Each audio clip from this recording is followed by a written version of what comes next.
महाराष्ट्रामध्ये गेल्या दशकभरापासून मराठी भाषा, बोली, साहित्य, संस्कृती, मराठी माध्यम याचं जितकं शक्य आहे तेवढं अवमूल्यन, अवहेलना करण्याची जणू अधिकाऱ्यांमध्ये, यंत्रणांमध्ये स्पर्धाच लागली आहे. यांना असे आदेश आहेत की काय राज्यकर्त्यांचे, असं आता लोकांना वाटायला लागलेलं आहे की हे जाणून बुजून चालू आहे का.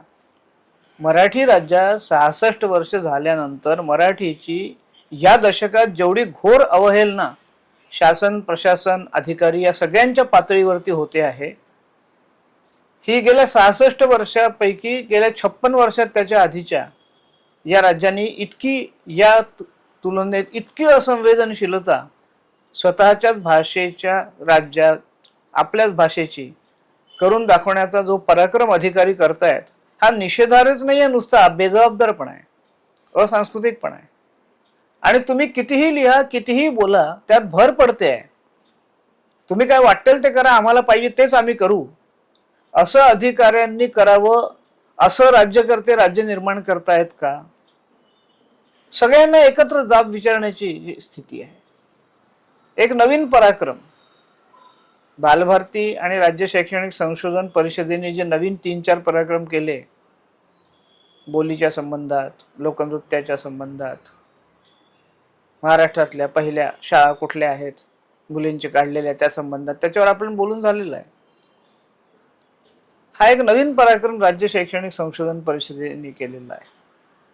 आणि त्याच्यावर त्याच्या संचालकांनी पत्राचं उत्तर तर देणंच नाही आहे, म्हणजे जणू काही त्यांना पत्राचं उत्तर दिलं तर त्यांचा पगार कापला जाईल की काय, अशी स्थिती प्रशासन चाललेलं आहे असं वाटावं, अशी स्थिती आहे. खरं म्हणजे पत्राची उत्तरं न दिल्याबद्दल कर्तव्य पालन केलं नाही म्हणून पगार कापला जायला पाहिजे, शासन व्हायला पाहिजे, ताडण व्हायला पाहिजे. त्याच्या नेमकं उलट चाललेलं आहे. कोण यांना प्रोत्साहित करताय उत्तर न द्यायला. मुख्यमंत्र्यांपासून शालेय शिक्षण सगळ्यांची खाली पत्र जातात, ते मोकळे होऊन जातात आणि हे चूप बसतात. म्हणजे मी मारल्यासारखं करतो तू रडल्यासारखं कर, असं काही शासन, प्रशासन, राज्यकर्त्यांचं आपसात धोरण ठरलेलं आहे का. लोक उद्विग्न झाले आहेत या कारभारावरती. दिशाहीन, धोरणहीन, कोणाचा पायपोस कोणाच्या पायात नसलेलं, आपल्याच राज्यात आपल्याच भाषेची इतकी अवहेलना, तज्ज्ञांची अवहेलना, अभ्यासकांची अवहेलना सहन करण्याच्या पलीकडे गेलाय लोकांच्या. हे फक्त आपणच निवडून दिलेलं सरकार असल्यामुळे आपलेच दात आणि आपलेच ओठ म्हणून लोक आपलेच आवडणे गिळत आहेत फक्त. पण हे किती दिवस चालेल असं. ताजा उद्योग असा आहे की राज्य शैक्षणिक संशोधन परिषदेने नव्या आराखड्यामध्ये भाषा विषयांचे जे पिरियड, तासिका, त्यांची संख्याच कमी करून टाकली. फक्त मराठीचीच नाही, पूर्ण भाषा विषयांचीच. म्हणजे तुम्हाला भाषा विहीन मूक संवादाने राज्य चालवायचं आहे का. आणि प्रत्येकाने आपापल्या अंतर्गत मेंदूमध्ये फक्त विचार करावा. तुम्हाला विचार करण्याचं माध्यम भाषा हे कोणी शिकवलं नाही का. कोणत्याही विषयाचा विचार करायचा असला, गणिताचा, स्पेस सायन्सचा, मेडिकलचा, इंजिनिअरिंगचा, स्थापत्याचा, जे काय असेल ते, याचा विचार भाषेतून करतात. एवढं प्राथमिक ज्ञान आपल्या अधिकाऱ्यांना नाही आहे का. भाषा हे माध्यम जोपर्यंत सशक्त नाही, समर्थ नाही, कारण ते विचार करण्याचं माध्यम आहे, तेच माध्यम तुम्ही पांगळं, दुबळं, लंगडं का करायला निघालात. त्याच्यावरच अन्याय करायला का निघालात. कारण तुम्हाला विचार क्षमता, सामर्थ्य नसलेला समाज निर्माण करायचा आहे, असा त्याचा अर्थ होतो. फक्त पोपट तयार करायचे आहे का. लॉर्ड मेकालेचं नाव घेता तुम्ही, त्यांनी कारकून तयार केले. तुम्ही काय तयार करताय. तुम्ही काय समृद्ध भाषा, साहित्य, संस्कृतीतला समृद्ध समाज निर्माण करताय भाषेच्या तासिका कमी करून. काय उद्देश आहे तुमची, काय धोरण आहे याच्या मागे, काय तर्क आहे याच्या मागे. तुम्ही फक्त कॉर्पोरेटला पाहिजे तेवढे इंग्रजी पोपट तयार करणारं धोरण तुमचं चाललेलं आहे. नफा ज्यांना हवा आहे शिक्षणाचा उद्योग करून त्यांच्या समर्थनार्थ मराठीचा जीव घेणं चाललेलं आहे. लोक काय अज्ञ आहेत, मूर्ख आहे असं वाटतं का तुम्हाला. तुम्ही काय करताय त्यांना कळत नाही. केवळ आपल्याजवळ सत्ता आहे, बहुमत आहे, आपण बहुसंख्य आहोत आणि आपलं कोणी काही बिघडवू शकत नाही, आपल्याला अभय आहे असं जर प्रशासनातल्या अधिकाऱ्यांना वाटत असेल तर ते किती वर्ष वाटणार आहे. कोणतीही सत्ता, कोणताही पक्ष, कोणतंही बहुमत हे काही अमरपट्टा घेऊन आलेलं नसतं. 10 वर्ष आधी नव्हतं, पुढे राहिलं त्याची खात्री त्यांना असेल. लोकांना थोडी आहे.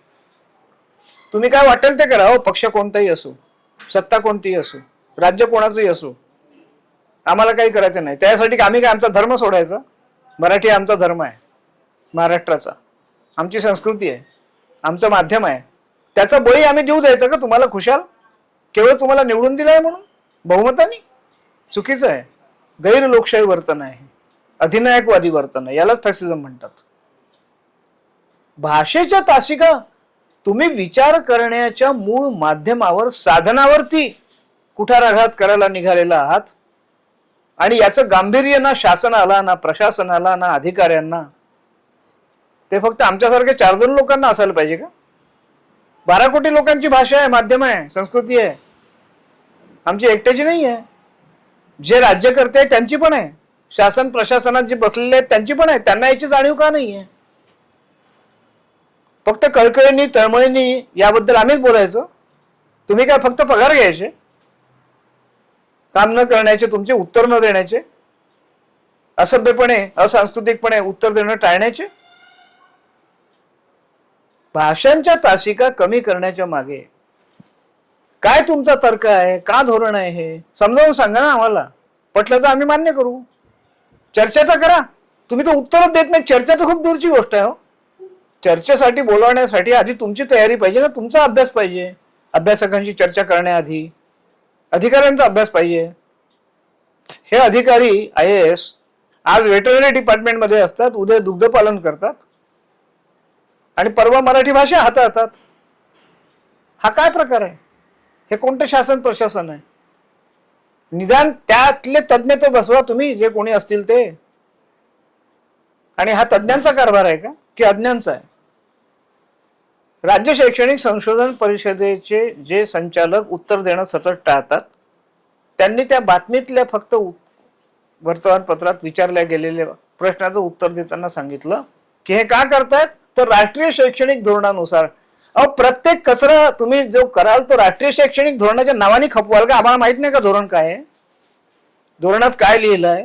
धोरणाने कधी म्हटलंय तुम्हाला भाषेच्या तासिका कमी करा? आणि राष्ट्रीय शैक्षणिक धोरणाने काय म्हटलं हा गौण मुद्दा आहे. इथे राष्ट्रीय शैक्षणिक धोरण लादणारी केंद्राची राजवट नाहीये, राज्य जनतेने निवडून दिलेल्या मराठी भाषिकांचं आहे. आणि इथे स्वतंत्र राज्य शैक्षणिक संशोधन विद्या परिषद आहे. ती कशाकरता निर्माण केली आपण? केंद्राकडे बोट दाखवण्यासाठी. ते म्हणतात तुम्ही केंद्राचे नोकर आहात का की राज्याचे आहात? इथल्या जनतेचे आहात? कोणाचे आहात? हे राज्य पगार देतो तुम्हाला. केंद्रही म्हटलं आणि तुम्ही केलं, हे कोणाला सांगता तुम्ही? शिक्षण हा फक्त केंद्राचा एकट्याचा विषय नाहीये. अजून तो तसा गेलेला नाहीये त्यांच्या अखत्यारीत. दक्षिणेतली राज्य ठणकावून सांगतायत की आमच्या भाषा साहित्य संस्कृती माध्यमाला आम्ही नख लावू देणार नाही. तुम्ही का नाही सांगू शकत? तुमचा कणा का मोडलाय तुम्ही मराठीचा? तुम्हाला नाहीये का कणा तुमच्या भाषेचा, संस्कृतीचा, माध्यमाचा? दक्षिणेतल्याच राज्यांना फक्त आहे त्यांच्या भाषेचा. तुम्ही कुठे गहाण ठेवलाय? तो का ठेवलाय? कशासाठी ठेवलाय? याची उत्तर तुम्ही देणं लागता. हा तुमचा विशेषाधिकार नाहीये. तुम्हाला वाटेल त्या पद्धतीने तुम्ही निर्णय घ्यायचे आणि जनतेला तुम्ही जाब देणं लागत नाही. अरे विधिमंडळामध्ये आमचे जनप्रतिनिधी सुद्धा तुम्हाला विचारत नाही, पण म्हणून आम्ही विचारणं सोडू असं नाही ना. आम्ही अनिर्वाचित संसद आहोत, आम्ही अनिर्वाचित जनप्रतिनिधी आहोत. आमच्या भाषेचे, माध्यमाचे, संस्कृतीचे, मराठीचे कार्यकर्ते. आम्ही तर विचारणं लागतोच तुम्हाला आणि तुम्ही उत्तर देणं लागतं. किती काळ टाळणार आहात तुम्ही हे सगळं? एक दिवस असा येईल की तुम्हाला पळता भुई थोडी होईल. याचे पण जरा भान ठेवा. लोक आहेत शेवटी, हे किती वेळ सहन करतील? त्यांच्या भाषेची उपेक्षा, त्यांच्या संस्कृतीची उपेक्षा, त्यांच्या माध्यमाची उपेक्षा, त्यांच्या राज्यातल्या या सगळ्या प्रकारांनी त्रस्त आहेत, ग्रस्त आहेत. केंद्र जर तुम्हाला राष्ट्रीय शैक्षणिक धोरणात जरा दाखवून तर द्या, आम्हाला उत्तर तर द्या. कुठे लिहिलंय भाषेच्या तासिका केंद्र म्हणतात तसं कमी करा म्हणून? का त्यांच्याकडे बोट दाखवताय तुम्ही?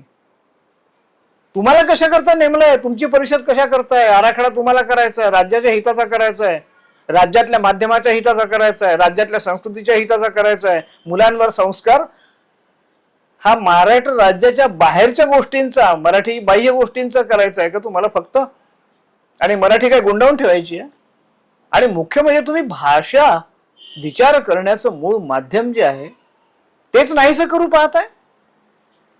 भाषा मुक्त असं शिक्षण देणार आहे का तुम्ही? प्रत्येक विषयाचा विचार करण्याचं माध्यम भाषा आहे, ते बळकट असलंच पाहिजे. त्यातही मातृभाषा हे माध्यम बळकट असलं पाहिजे. तरच सक्षम विचार करणारा, कौशल्य आणि क्षमता असणारा समाज निर्माण तुम्हाला असा समाज निर्माण करायचा नाहीये आणि म्हणून हे कारस्थान चाललेलं आहे असा त्याचा अर्थ होतो. हे सगळं बंद व्हायला पाहिजे. भाषेच्या तासिका आम्ही पत्र जे लिहिलं त्यात लिहिलेलं आहे की भाषेच्या तासिका पूर्ववत ज्या होत्या त्या कमी करण्याचं कुठलंही प्रयोजन नाही, कुठलंही तार्किक कारण नाही. राष्ट्रीय शैक्षणिक धोरणामध्ये असं काहीही म्हटलेलं नाही. तुम्हाला स्वातंत्र्य आहे तुमच्या राज्यामध्ये निर्णय घेण्याचं. आम्ही त्याच्यासाठी दिलंय तुम्हाला निवडून. त्यामुळे याचा पुन्हा एकदा विचार झाला पाहिजे.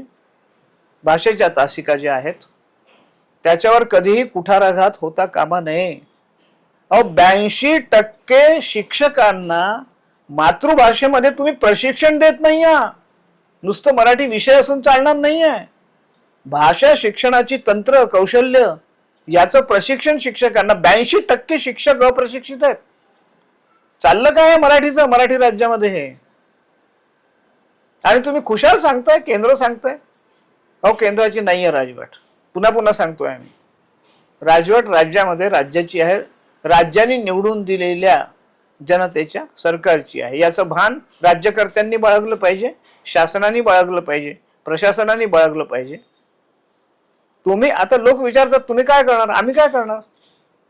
आम्ही शासनाला जाब विचारणार, आम्ही संबंधितांना पाठपुरावा करत राहणार. ते जोपर्यंत याचं उत्तर देत नाही तार्किक तोपर्यंत आम्ही विचारत राहणार. आमचं काम काय आहे दुसरं? खरं म्हणजे हे काम आमच्या विभागीय साहित्य संस्थांचं आहे. हे काम मराठीतल्या आमच्या एकट्याचं नाही आहे. आम्ही जी व्यासपीठं निर्माण केली आहे तेवढ्यांचं नाही आहे. हे संमेलनाध्यक्षांचं आहे, हे साहित्य संस्थांच्या अध्यक्षांचं आहे, हे साहित्य भाषा संस्कृती हे शिक्षक संघटनांचं आहे, हे आपल्या जनप्रतिनिधींचं आहे. का विसरतायत सगळे लोक?